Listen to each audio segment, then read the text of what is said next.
Et bonjour à tous, comment allez-vous? J'espère bien. Alors aujourd'hui, on va se familiariser un peu avec le matériel de sécurité à bord. Et au cas où vous avez un problème, surtout si c'est la nuit ou la journée, il vous faut tout à bord, ça c'est certain. Alors aujourd'hui, ça c'est des feux de détresse à la main.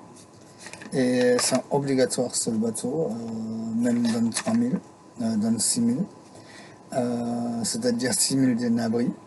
6000 d'abri, ça ne veut pas dire vous pouvez aller 6000 sur la côte et longer la côte à la distance de 18 000 à un port. Non, non, c'est 6000 vers un port. D'accord? C'est pas à confondre avec autre chose. D'accord, c'est très clair, stipulé par rapport à la réglementation marine de l'administration. Ok, ensuite, vous avez des pinoches, c'est pour boucher les trous, au cas où vous avez frappé quelque chose en dessous de l'eau et où vous avez un trou dans le bateau pour boucher. Et ça sert aussi à boucher des tuyaux, au cas où il y a un tuyau de refroidissement qui s'est barré. D'accord, pour en fait boucher la vanne avec, ça c'est très important, parce que si vous n'avez pas ça, vous ne pouvez pas boucher la vanne, si la vanne est défectueuse par exemple. Après, vous avez un miroir de signalisation, vous voyez, ça fait un petit reflet là, pour signaler aux autres bateaux que vous êtes là. Surtout, c'est très important si vous n'avez pas de téléphone ou le téléphone ne fonctionne plus à bord et vous n'avez pas la communication à terre parce que la VHF ne fonctionne pas.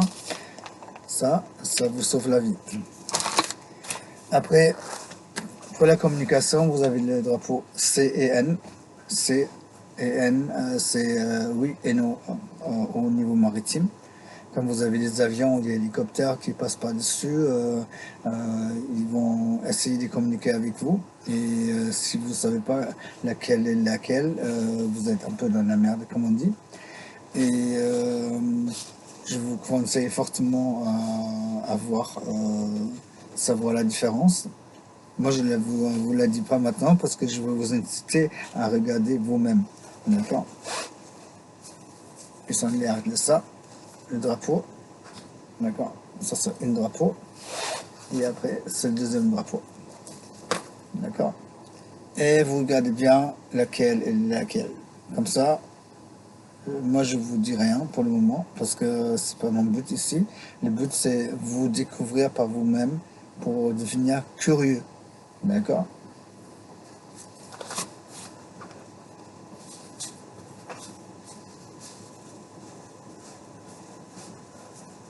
Parce que la curiosité est très importante par rapport à la découverte et par rapport au processus d'apprentissage. Parce que comme vous n'êtes pas des capitaines confirmés, et la plupart ils sont pas, parce que la plupart des gens ils font des très courtes séjours sur les bateaux, et même si vous avez votre permis et vous avez appris le code maritime par exemple et tout ça, au bout d'un an, vous allez forcément oublier quelque chose, ça c'est certain. Alors, réfamiliarisez-vous avec la signification de ces deux drapeaux. Ensuite, vous avez le moyen de combattre le feu à bord. Et je vous conseille fortement à regarder les dates sur vos extincteurs pour pas être dans l'embarras.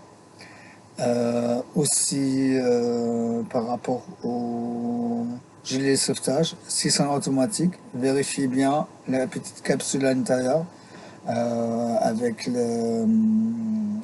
l'oxygène ou le gaz qui gonfle le gilet. Parce que s'il est hors jeu, c'est-à-dire qu'il est périmé, vous tirez dessus et il n'y a rien qui va se passer. Ou il va se décharger, mais il n'y a pas assez de l'air pour gonfler le gilet.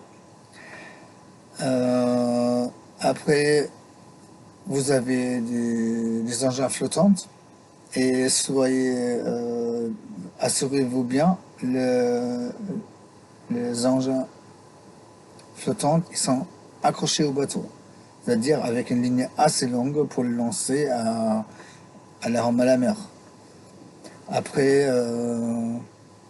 faites des exercices des rames à la mer, ça sert vraiment. Faites des exercices des exercices des feux, vous simulez des feux en fait, et vous dites à votre équipage de combattre le feu dans les conditions qu'il faut. Aussi, vérifiez régulièrement vos équipements, les moteurs, tout ce qui est propulsion sur votre bateau, que ce sera vraiment dans un bon état. Le matériel en général de sécurité. Si vous avez un grand navire, vous avez aussi des fusées de détresse, c'est-à-dire des fusées à bord. Regardez la date. Ça, ça va vous vraiment aider à garder le bateau à jour. Et voilà, le petit conseil de sécurité pour aujourd'hui et des Seagull Ocean Watch. Je vous souhaite une excellente journée et une très belle navigation. Bonne journée à vous. Au revoir.